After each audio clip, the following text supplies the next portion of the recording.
Hello everyone, today we're reading The Terrible Trio, The Not So Superheroes by Swapna Haddo, illustrated by Minky Stapleton, read to you by Aurea.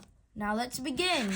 And so it came to be that a great announcement was made.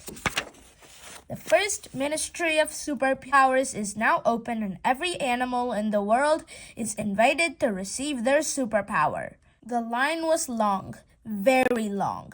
Very, very long. So extremely very long that the zebra, lemur, and penguin at the very end of the line couldn't even see the front of it. They couldn't see the middle of it either. In fact, all they could see was the buffalo's bottom right in front of them. I wonder what superpowers we're going to get. Shh! I won't be able to hear if they announce my name. Don't mind him, he's always in a mood. I'm Barry and this is Zeb. I'm Margarine. Margarine? Don't you mean Marjorie? Nope, Margarine. It's Marjorie. Nobody is named Margarine. I am. You can't be. That's not a name. It's my name. I was named after my mom. Her name was Marjorie on Toast. Your mom? Marjorie on Toast? Yep. Fine, but I'm calling you Marge. All my friends call me Marge, so I guess that makes us friends. The ground started to rumble beneath them and the buffalo in front shuffled forward. It's happening! The line is moving! They've started handing out powers! Shh! Up ahead at the front of the line, and you, my lion friend, shall receive the power of a super roar. You will be able to flatten trees and crush mountains. Thank you. Then up strode the second in line, a chameleon. A day ago she had been in third in line because there was a tapir in front of her, but the lion had grown hungry. So the chameleon managed to move up in the line. And you shall receive the power of invisibility. You will be able to move around unseen. You will also be able to use a public bathroom and no one will ever know it was you who made that terrible smell. Thank you. And so it went on. Powers were bestowed upon each and every animal. And the line moved slowly forward as a giddy penguin named Margarine on Toast waddled happily alongside her new friends Barry and Zeb. Meanwhile, at the front of the line, a blowfly stepped up. And you shall receive the power of a big brain. You will never have to go to school and you will never be squished by a fly swatter because your brain is that big. I can't see how far we are from the front. Can you see? About 5 closer than we were the last time you asked. Gah, what's taking so long? Next up.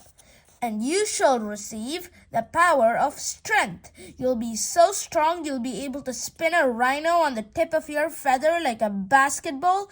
You'll also be able to open a jar of jam. What? A super strong chicken? No, I wanted that power. I've never been able to open jars of jam. The hours passed slowly. Zeb, Marge, and Barry played Guess What Barry's Thinking right now? But that grew boring really quickly because he was always thinking about sandwiches. They also played Can You Stack a Lemur on a Penguin on a Zebra? Which was a lot of fun until Zeb suggested doing it the other way around and Barry almost ended up as flat as a chapati. The line snaked up and down and around and under and over and through and back around again. And Zeb's hooves grew sore from standing around. Wash me. We're getting closer. Ministry of Superpowers. It's finally happening. I hope I get a really good power. I hope we all get good powers. Zeb daydreamed about a superhero that would make him an actual hero. The speed to get to a disaster. The strength to lift a double-decker bus off a little lamb's foot. And the power to see the future so he could win the lottery every week. He could see himself being interviewed for TV at his five-stable mansion. Fans would send him letters and stop him in the streets for photos. They would make a movie about him and his brave rescue missions. And he would attend the premiere dressed in a fully diamond-encrusted saddle and designer sunglasses. Finally, the buffalo butt in front of Zeb moved aside, and it was time for Zeb to receive his power. He leapt up onto the stage and bowed before the superpower ministry manager as he waited his power. But all he heard was the shutters clattering down at the front doors of the ministry. Hey! I thought that buffalo was the end of the line. I don't remember seeing you three before. We've been here the whole time. It's just that the huge buffalo was blocking us. He did have a ginormous bottom. It was very hard to see around. Listen, I've had a long day, plus I'm all out of powers. I just want to go home and have a cup of tea and watch my favorite show. Ooh, what's your favorite show? I've been looking for a new show to get into. It's that new one, Watching Paint Dry. Each week they spend an hour looking at a painted wall dry. That sounds right up my alley. I love a documentary. Have you seen Watching Grass Grow? I have. I don't know why they canceled it after 52 seasons.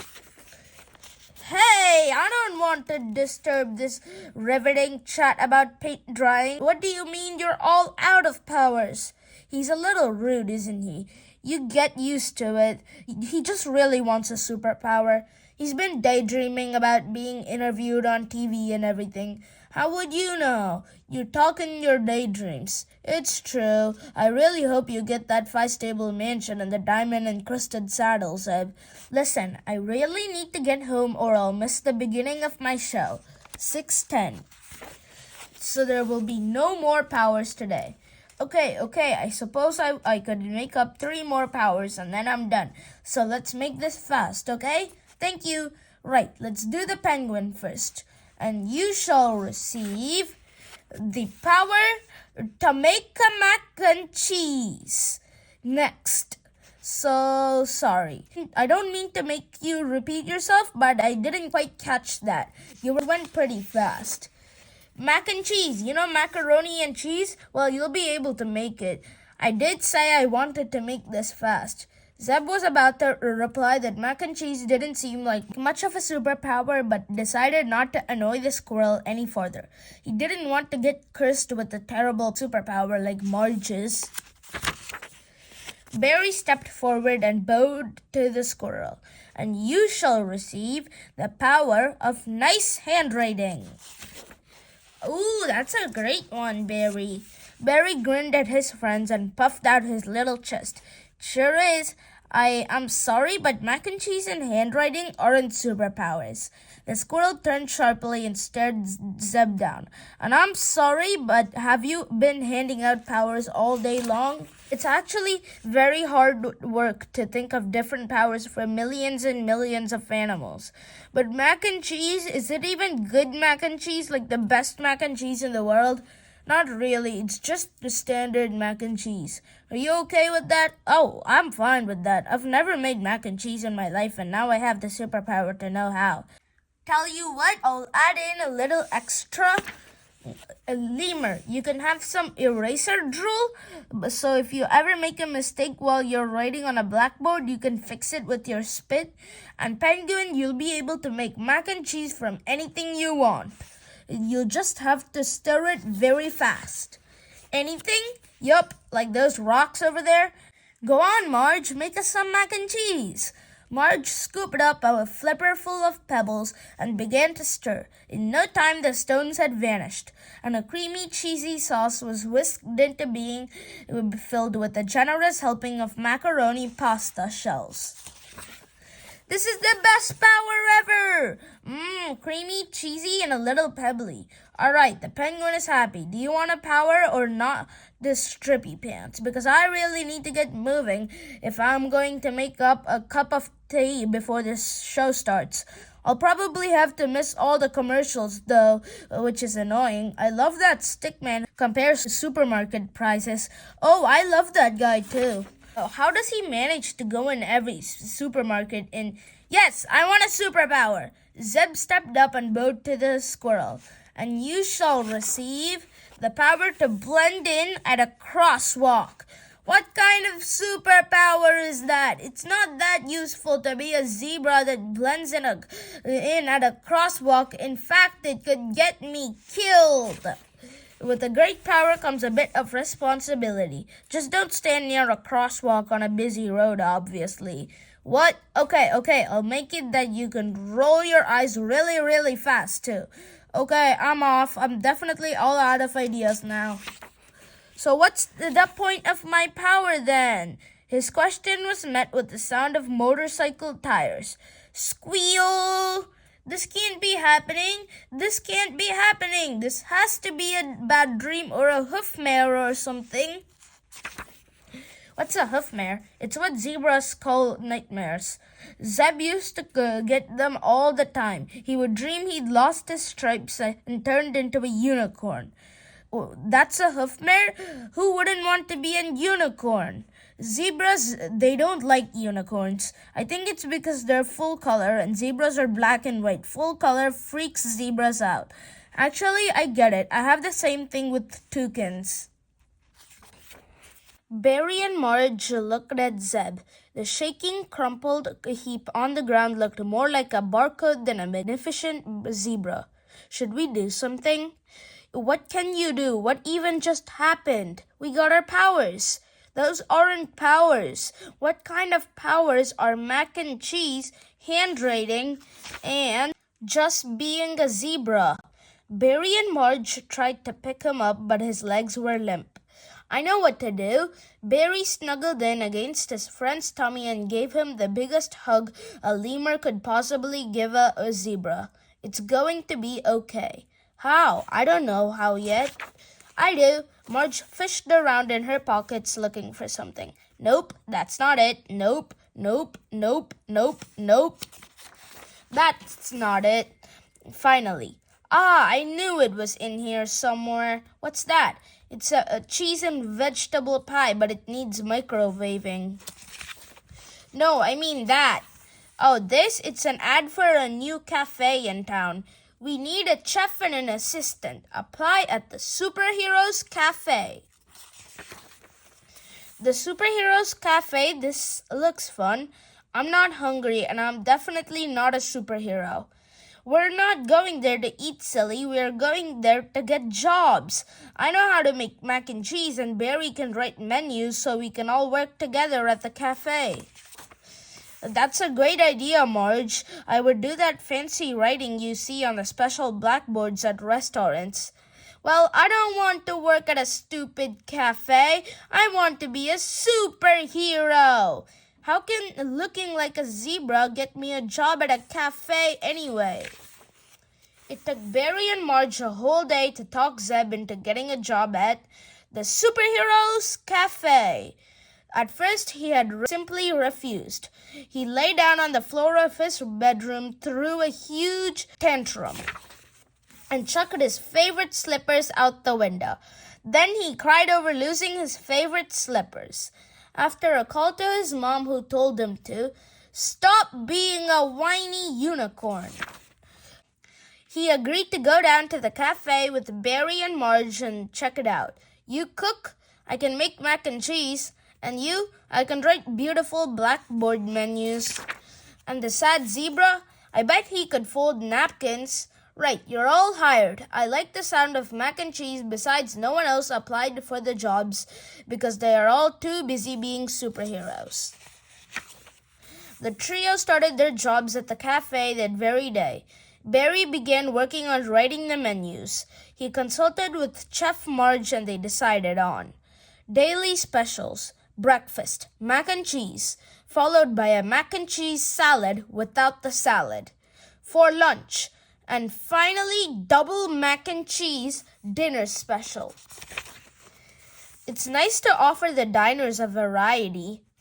While folding napkins, Zeb recognized the lion who had received the super roar and the chameleon who received the power of invisibility. The napkin service here isn't great, but the mac and cheese is okay. Most of the animals felt a bit sorry for Zeb. Word had gotten out that he'd received a worthless power, and the rumors ranged from the power of no power to the power of having quite sharp toenails on a Sunday. By the third day of working at the cafe, Zeb was tired of the sympathetic head tilts and the "how's it going, buddy?" questions. That's it. I'm going to prove I'm a superhero just like everyone else. It was the slow period just before the breakfast rush. I have a plan! Marge was midway through baking a batch of breakfast mac and cheese while Barry was busy making labels for the lunchtime salad minus the salad. They both stopped what they were doing to hear Zeb's plan. I'm going to find us a mission. Do we need mac and cheese for this mission? I'll have to go down to the market for more cheese and pasta shells if we do.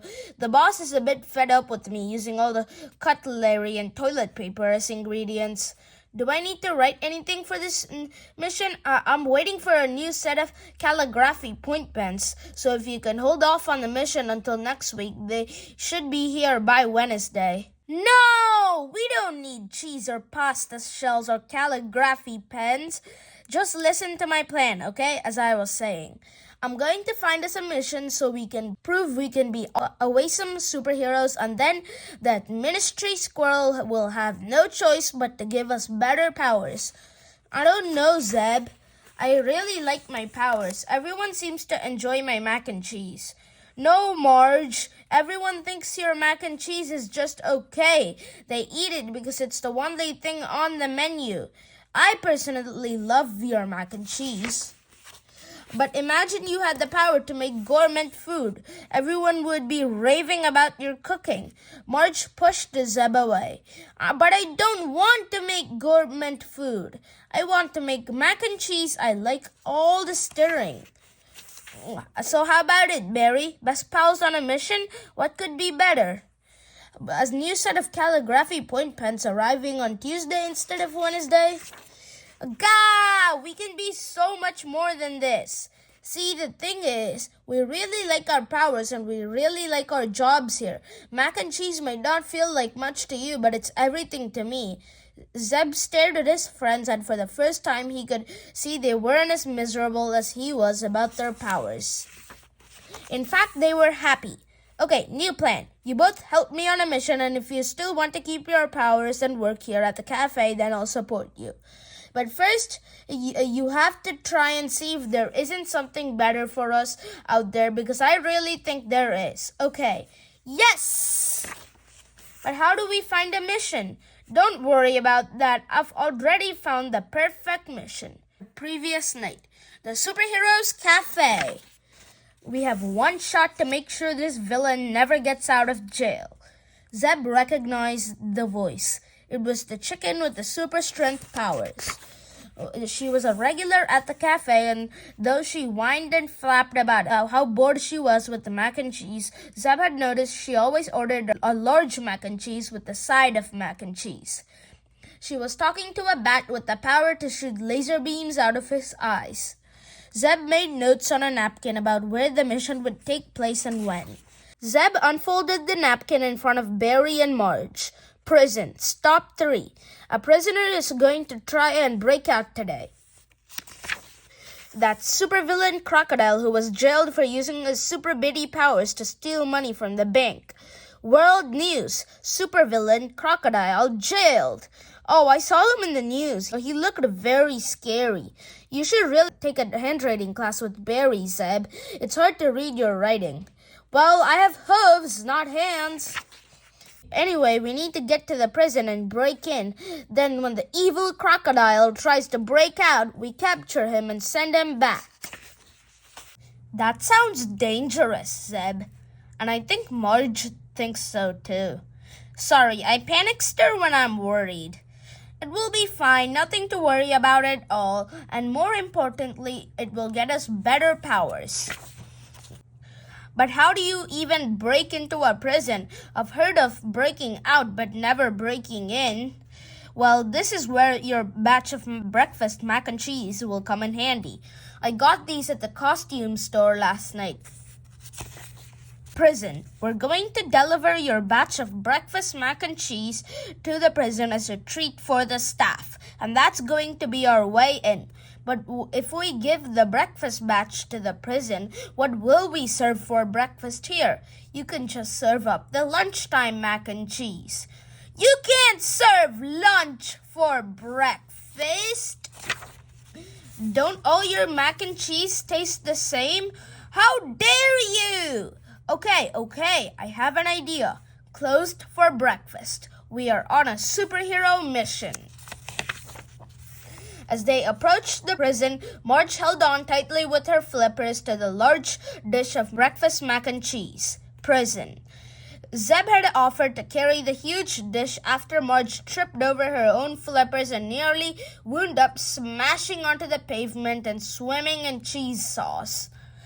But Marge stubbornly jutted out her chin, pushed back her shoulders, and insisted she could carry it all by herself.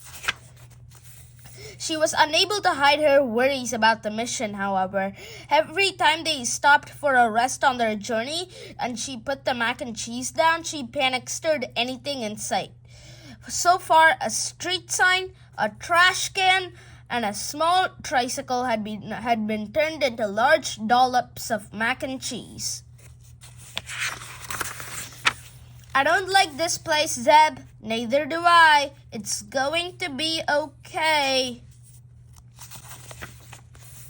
What do we have here? Prison guard. We've brought breakfast mac and cheese as a treat for all the staff. It's our way of saying thanks for keeping our town safe. That's extremely kind of you. Hand it over. I need to reheat it or it won't taste good. Where's the kitchen? The guard unlocked the gates. Good thinking, Marge, or we might have not gotten in. I wasn't thinking of that. I was thinking of my diners. Zeb tried to spot the crocodile. Wow! Grrr! I really don't like it here.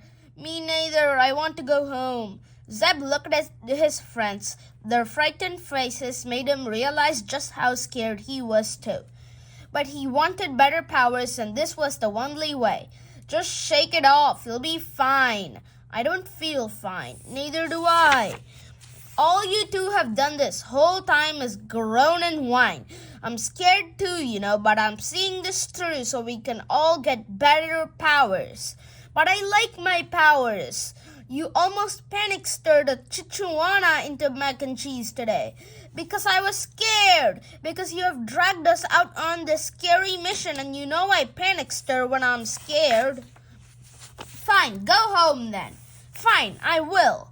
Come on, Barry. I think I might go with Marge, if that's okay. What? But what about our powers? Well, I really like my powers too. I'm even thinking about writing a book. A book? Yes, a book about handwriting. Who wants to buy a book about handwriting?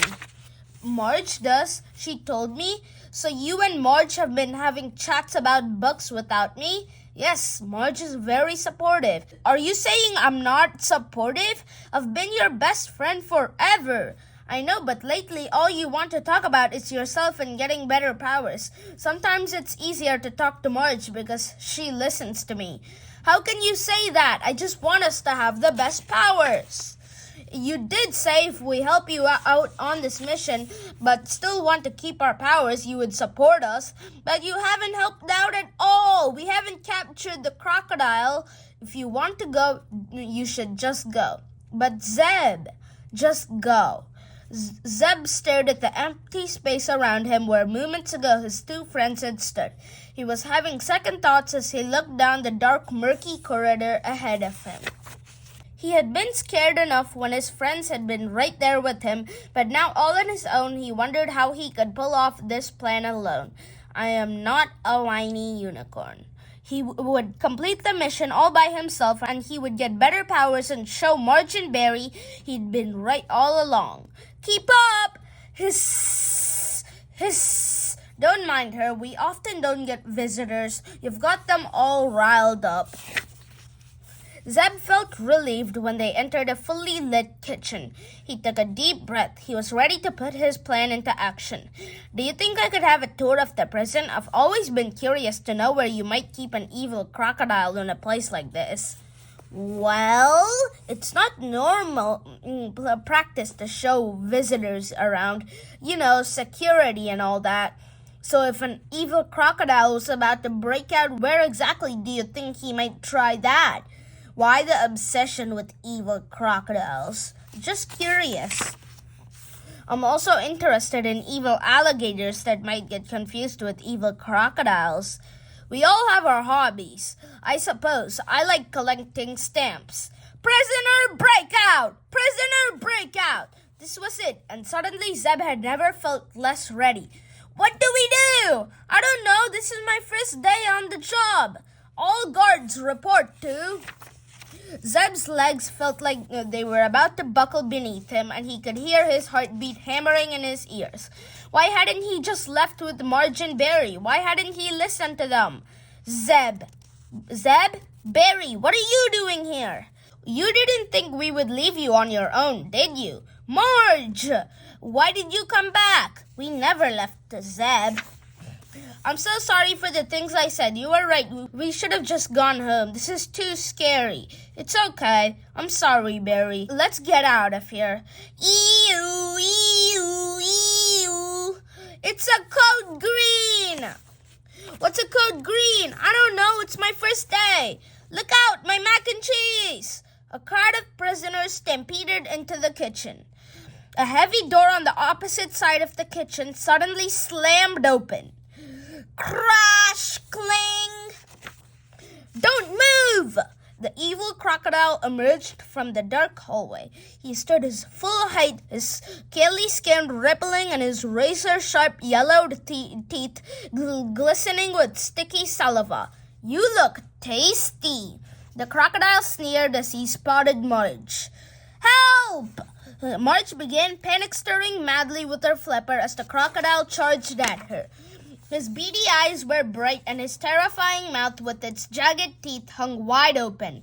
I'll save you, Marge! The evil crocodile charged across the kitchen, snatching up a long silver spoon as a weapon. Zeb flung himself in front of Marge, making her vanish completely as he shielded her from the crocodile. Not today, Croc! Yelled the super-strength chicken from the cafe, bounding in through the open door. In a furious flurry of feathers, the chicken seized the crocodile, winged him in the head, disarmed him, and pinned him to the floor. The entire kitchen erupted into cheers as the evil crocodile was apprehended. Relieved, Zeb got to his hooves, brushing himself off. You're a hero, you know that. You just saved that penguin. And when Zeb turned toward the opossum, he realized he was talking to him. It turns out that blending in with a crosswalk means you could also blend in with a bunch of prisoners. It had utterly flummoxed the evil croc, who had just seen a penguin with a flipper covered in mac and cheese suddenly disappear as he went to grab her as a snack, and that was all the time the chicken needed to get the upper wing and defeat the crocodile. Chicken superhero success at prison. Of course, Zeb didn't even get a mention in the newspaper the next day, but Barry framed the article and proudly hung it up at the cafe anyway. I'm really proud of you, Zeb. Me too. You saved my life. I'm proud of me too. And I'm really sorry for what I said about your powers at the prison. I hope you can see now how special all our powers are. I can. It wasn't just me that saved you. If you hadn't been panic-stirring as that croc came for you, that chicken wouldn't have been able to skid across the floor to donk him on the head so quickly. And if Barry hadn't written that sign that said, "Caution, mac and cheese all over, the floor and the wall," there would have been some nasty accidents with guards and prisoners sliding all over the place. Speaking of which, what do you think of this mac and cheese? It's a new recipe I'm trying. It tastes the same as all the other mac and cheeses, which is just the way I like it. I think it's great. Is that a hint of metal spoon I taste? It is. I accidentally over-whisked my spoon into the sauce. It's delicious, Marge. We can add this to the menu as a dessert, mac and cheese. Early in the morning, the cafe had only just opened. Zeb watched as two tired superheroes traipsed in after a long night of superheroing. They slumped into a booth at the back as Marge brought over 2 steaming mugs of mac and cheese. Seeing his friends run the cafe, Zeb felt a warmth rise into his chest. Even the jolly song about magical, colorful unicorns that was blasting from the jukebox couldn't stop his hooves from tapping. Hey, great job, Zeb! Zeb hadn't realized that word had gotten out about his heroics at the prison. But as he turned proudly to the booth, he saw one of the superheroes holding up a neatly folded napkin. Looks like you found your superpower. Nice napkining. Do you still want to go and see that ministry squirrel about changing your powers? Nah, I think I might hang on to my powers for a day or two longer. The end for now. Thanks for listening. You could buy this book and read it, or you could get it at the library and read it. Bye. Thanks for listening. Please like and subscribe.